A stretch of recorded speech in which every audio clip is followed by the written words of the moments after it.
Bismillahirrahmanirrahim. Assalamualaikum warahmatullahi wabarakatuh. Alhamdulillahirrahmanirrahim. Kita panjatkan puji dan syukur kita kehadiran Allah Subhanahu wa Ta'ala atas limpahan taufik, karunia, dan hidayahnya kepada kita, terutama kesehatan yang sampai saat ini masih kita rasakan.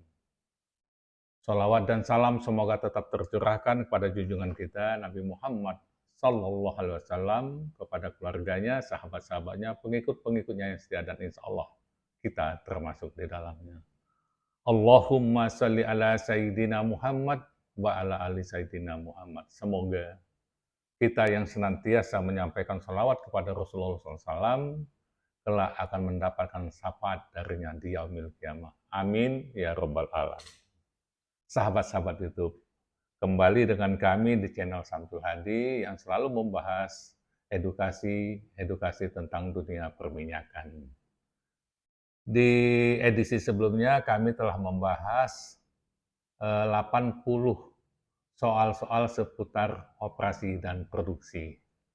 Sebelumnya kami sudah membahas satu soal, hanya satu soal, tapi sudah membutuhkan waktu yang cukup panjang, jadi hanya satu waktu itu. Seperti yang sudah saya sampaikan bahwa kita akan membahas 80 soal ini sesuai dengan pertanyaan. Kalau dalam pertanyaan itu perlu penjelasan-penjelasan, mungkin uraian lebih panjang, kita akan uraikan dan kita jelaskan. Supaya apa? Supaya akan dapat ditangkap, akan dipahami apa maksudnya dalam pertanyaan tersebut. Jadi bisa saja kita dalam satu pertemuan ini kita bahas satu soal, atau dua soal, atau tiga soal, atau lebih, tergantung situasi dan kondisinya. Oke, ya kita lihat ini kita, slide kita. Nah ini ya, jawaban tuntas dari 80 soal-soal seputar operasi produksi. Kenapa saya bilang tuntas? Ya karena bukan hanya menjawab A atau B atau C saja, tapi kita menjelaskan apa makna pertanyaan itu. Bagaimana penjelasannya? Itulah yang dikatakan tuntas. Jadi semuanya istilah-istilah apa yang ada kita sampaikan. Nah, mudah-mudahan ini bermanfaat ya bagi adik-adik yang masih kuliah, adik-adik yang sudah kerja di bidang perminyakan, khususnya bagian operasi dan produksi. Bisa juga untuk masyarakat umum yang ingin mengetahui tentang dunia perminyakan. Nah, mungkin kita lihat dulu mana sih soal-soal yang 80 itu ya. Sebetulnya saya buka dulu soal-soal yang ada 80 itu. Nah, ini ada soal-soal ya. Ada 80 soal-soal nih. Nah, yang satu sudah selesai kita ini kan. Pertanyaan satu, yang kedua yang akan kita jawab saat ini. Nah, ini ada banyak ya. Terus semuanya ada 80 soal ini. Ini banyak sekali pertanyaan. Nah, ini yang akan kita jawab satu persatu pertanyaan-pertanyaan ini dengan tidak hanya menjawab A langsung, B atau C saja, tapi kita uraikan. Oke, ini soal-soalnya ya yang akan kita bahas. Insya Allah 80 soal ini akan kita bahas semuanya. Oke, kembali kita ke ini kita. Iya. Bentar. Ya, jawaban tuntas dari 80 soal-soal seputar operasi produksi. Oke. Nah, ini soal yang kedua. Soal apa? Soal yang kedua adalah tes sumur produksi migas. Nah, ini. Tes sumur produksi migas. Pertanyaan. Nah, ini pertanyaannya adalah apa? Sumur produksi migas harus dilakukan tes produksi secara rutin. Tujuan tes ini adalah, nah ini jadi pertanyaannya adalah, tujuan tes ini adalah A. Menentukan kadar air. B. Menentukan GOR. C. Menentukan produksi minyak, gas, dan air. D. Menentukan cross produksi. Nah ini kalau kita jawab langsung ya cepat. Tapi apakah GOR, apakah cross produksi? Nah ini perlu penjelasan. Nah saya ingin menjelaskan sejelas-jelasnya tentang tes ini. Ya sahabat-sahabat YouTube ya, kita jelaskan. Nah ini ada penjelasannya. Tujuan melakukan tes sumur adalah untuk mengetahui kemampuan dari suatu sumur migas yang meliputi. Nah, jadi apa saja yang perlu diketahui dari tes sumur itu? Yang pertama adalah produksi gross atau BFPD. BFPD itu singkatan dari barrel fluid per day. Jadi apa maksudnya? Ini adalah produksi gross. Misalkan sumur itu diproduksikan dapat grossnya, ini kalau BFPD ini adalah semuanya ya. Jadi minyaknya dan air yang ada di sini. Jadi gross produksi itu sama dengan BFPD. BFPD, barrel fluid per day. Nah, itu ya. Oke, satu. Jadi tes sumur itu untuk mendapatkan itu. Yang kedua, water cut. Nah, jadi water cut ini adalah berapa kandungan air yang ada di produksi sumur tersebut. Jadi tadi ada gross-nya, ada gross, ada water cut. Water cut ini biasanya satuannya adalah persen. Misalkan kita dapatnya 500 barrel gross, 500 BBL gross. Nah, ini gross-nya, kandungan airnya berapa? Nah, kandungan air itulah yang disebut dengan water cut. Misalkan water cut-nya 25%, misalkan. Nah, 25% ini artinya 25% dari 500 ini adalah air. Nah, seperti itu. Jadi kalau 500, 25%-nya berapa nih? 375 ya? Ya, ininya, BOPD-nya. Nah, kemudian apalagi sudah water cut, untuk mengetahui juga adalah produksi net. Net produksi. Nah, net produksi ini tadilah yang dari BFPD cross ada water cut-nya 25%, kalau tadi 500, netnya menjadi 375. BOPD.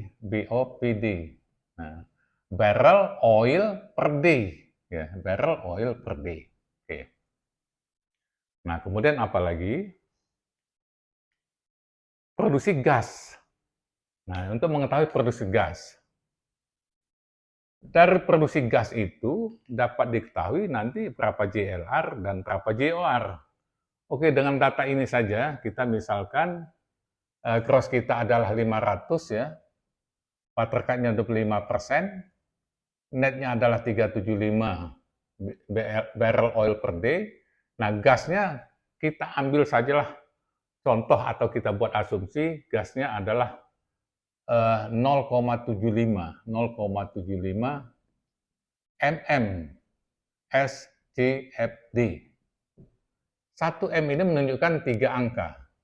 Standar kubik feet D. Nah, ini bisa juga saya tulis seperti ini. Jadi menjadi 750 M SCFD. Nah, ini M1-nya hilang. Menjadi 750 M SCFD.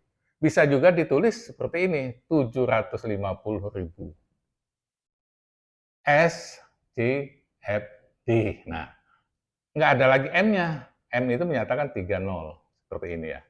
Nah ini, jadi produksi gasnya kita anggap saja 0,75 MSCFD, atau 750 MSCFD, atau 750.000 SCFD. Oke. Nah, apa yang disebut dengan JLR? Nah, ini sekalian aja saya jelaskan.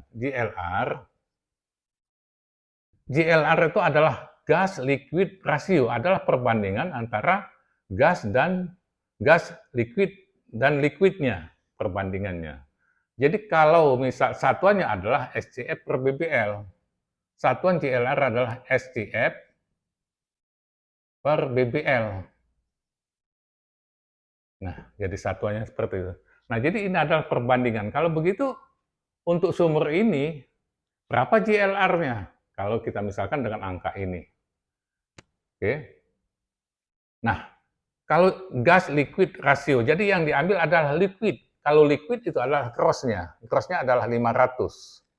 Gasnya tadi adalah 750 ribu SCF D per BBL satuannya.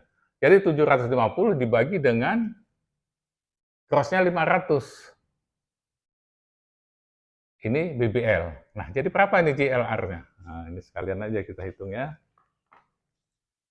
Jadi 750.000 dibagi 500 sama dengan 1.500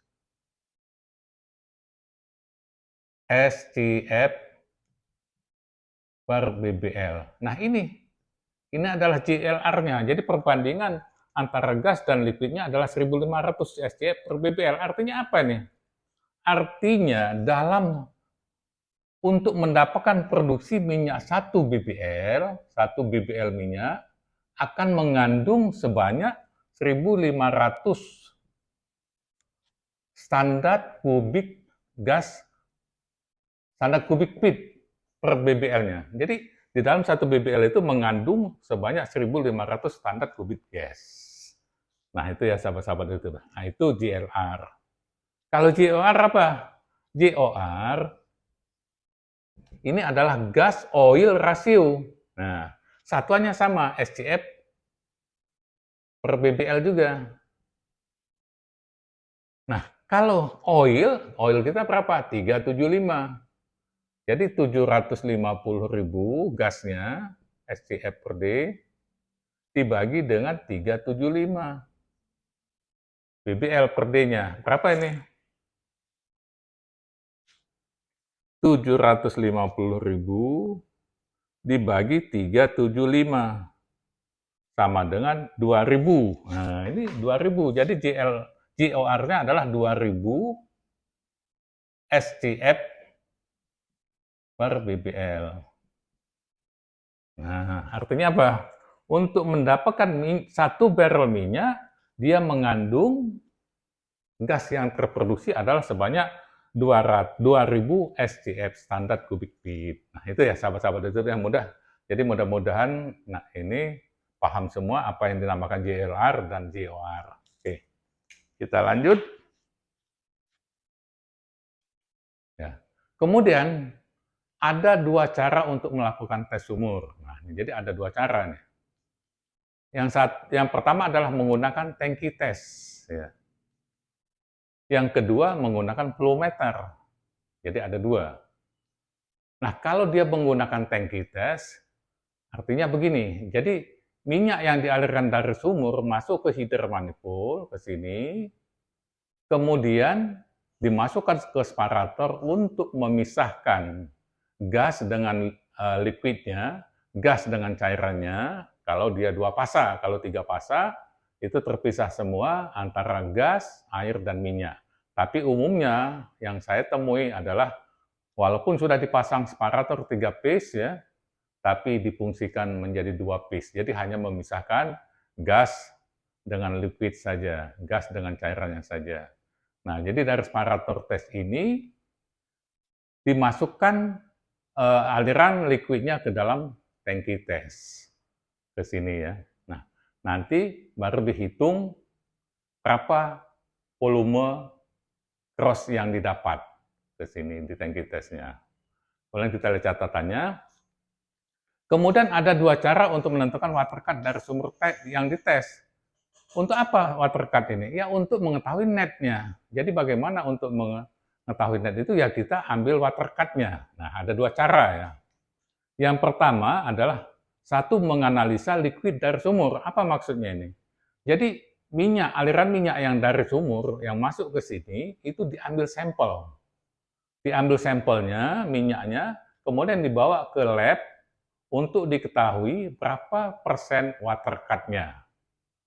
Nah, jadi itu. Jadi cross-nya bisa kita hitung berapa volume yang masuk ke sini selama berapa jam kita tes, tahu dengan cross-nya. Kemudian kita ambil sampelnya di sini, atau juga kadang-kadang kita mengambil sampelnya di sumur. Bisa juga. Tapi kebanyakan ngambil sampelnya di header manifold ini. Jadi dapat cross-nya dari tangki ini, kemudian menganalisa liquid dari sumur di sini. Dari sini didapat misalkan water cut tadi adalah 25%, maka netnya akan didapat. Kemudian apalagi? Yang kedua, memastah hasil cairan yang ada di tangki tes. Nah, ini apa maksudnya? Jadi begini, sahabat-sahabat YouTube ya. Nah, ini kan anggaplah tank tes. Tank tes. Yang pertama di sini sudah ada stok dulu. Katakanlah ada stok atau tidak ada stok boleh. Atau kita anggap tidak ada stok sajalah supaya lebih mudah. Nah, kemudian kita tes sumur ini katakanlah kita tes selama 4 jam misalkan. Didapat cross di sini, katakanlah. Cross. Nah, ini cross katakanlah ya dapat 40 BBL misalkan. 40 BBL. Misalkan saja 40 BBL volume yang didapat ini selama 4 jam itu. Selama 4 jam 40 BBL. Nah, kemudian diturunkan pasta. Jadi pasta itu adalah untuk mengetahui di mana batas air dan minyaknya. Katakanlah di sini. Nah, jadi di sini didapat ini adalah airnya, ini minyak. Nah, jadi dengan dipasta diketahuilah batas air dan minyaknya di sini. Setelah diketahui, misalkan kita ambil airnya ini adalah 25%-nya, 25%. Nah, kalau begitu 25% artinya minyaknya 30, airnya 10. Nah, seperti itu. Jadi kalau mau kita hitung berapa grossnya, kalau 40 ini dalam 4 jam, ya artinya 1 jam itu 10. Jadi kalau gitu grossnya sama dengan 240 BBL.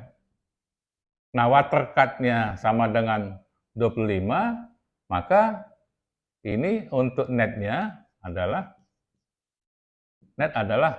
ini 7,5 dikali 24. Berapa? 7,5 dikali 24. Sama dengan 180 netnya. Nah, netnya 180 BOPD.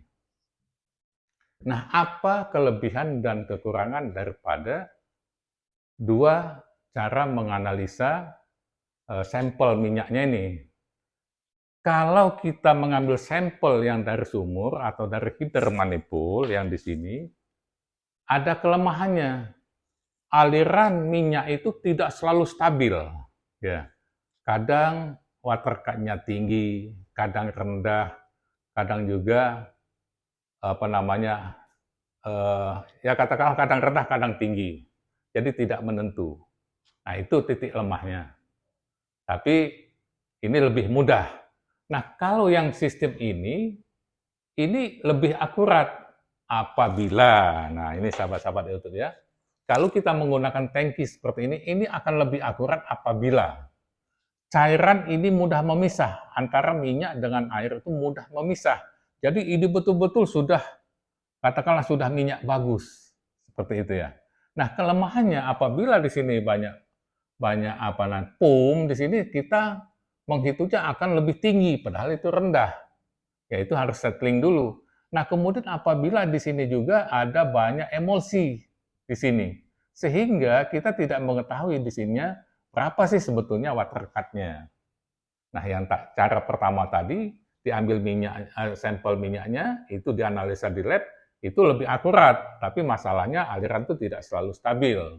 Nah, ini sangat akurat tes di tangki ini apabila minyak ini mudah memisah antara minyak dengan airnya. Nah, itu sahabat-sahabat YouTube ya. Kemudian kita lanjut. 2, menggunakan flow meter. Nah, kalau flow meter gimana? Kalau flow meter itu adalah dari header manifold masuk ke separator test. Nah, di separator test ini sudah dipisahkan ya, gasnya dengan air liquid lah katakan ya, cairan lah gitu, bisa minyak dan airnya.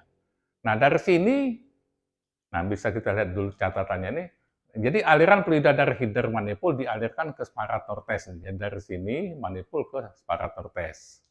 Kemudian gas dan cairan dipisahkan di separator test. Kemudian cairan dari separator dialirkan ke tank produksi melalui flow meter. Nah, ini yang jadi ini ya, jadi titik ininya adalah cairan itu dialirkan dari separator melalui Plumeter. Nah, di sini ada plumeternya di sini. Nanti ada gambar yang lebih besar. Nah, kemudian dari separator tes ini akan dimasukkan langsung ke tangki produksi. Nah, keuntungannya apa pakai plumeter ini? Tidak perlu lagi mengelola minyak atau cairan yang ada di tank tes. Dia bisa langsung digabungkan ke tangki produksi. Kenapa? Karena produksi gross-nya sudah dihitung. Nah, sudah dihitung, kemudian untuk mengetahui water cut-nya, diambil sampel minyak dari heater manifold. Kemudian dianalisa, seperti itu. Nah, itu ya. Jadi dia bisa langsung masuk ke tangki produksi. Oh ya, ini tangki tes, ini salah, ini maksudnya adalah tangki produksi kalau dia seperti ini ya. Kemudian apa? Nah, ini yang saya ini kan ya. Separator yang menggunakan plumeter. Nah, ini coba, kameramen, coba diinikan lebih dekat kan. Nah, ini adalah turbin meternya atau plumeternya ini. Nah, ini ya. Nah, ini ada kabelnya nih. Dari sini ada kabel ke sini. Naik ke atas. Nah, ini adalah pencatatan angka hasil plumeternya di sini. Nah, ini. Ini ya. Ini ada kabelnya. Ini turbinnya atau baling-baling lah. Seperti ini ya. Oke. Nah, ini plumeternya. Ini bisa kelihatan ya. Nah, plumeter ini dipasang sebelum kontrol valve. Nah, seperti ini ya. Jadi kalau ada aliran yang lewat sini, maka turbin itu atau baling-baling itu akan berputar. Berapa kali putaran itulah yang sudah dikonversi untuk mendapatkan satu BBL-nya berapa kali putaran. Nah, nanti akan tercatat di sini, tinggal membaca. Seperti itu ya. Oke. Apalagi? Nah, kemudian macam-macam plumeter. Satu, turbin plumeter. Atau baling-baling lah kata kita ya. Turbin plumeter, jadi dia bentuk turbin. Adalah perangkat untuk mengukur aliran fluida, cairan ataupun gas yang memiliki komponen berbentuk turbin di dalamnya. Baling-baling, nah, gitu ya. Alat ini memanfaatkan dorongan fluida untuk memutar turbin. Jadi kalau ada ini ya, nah ini saya hapus dulu.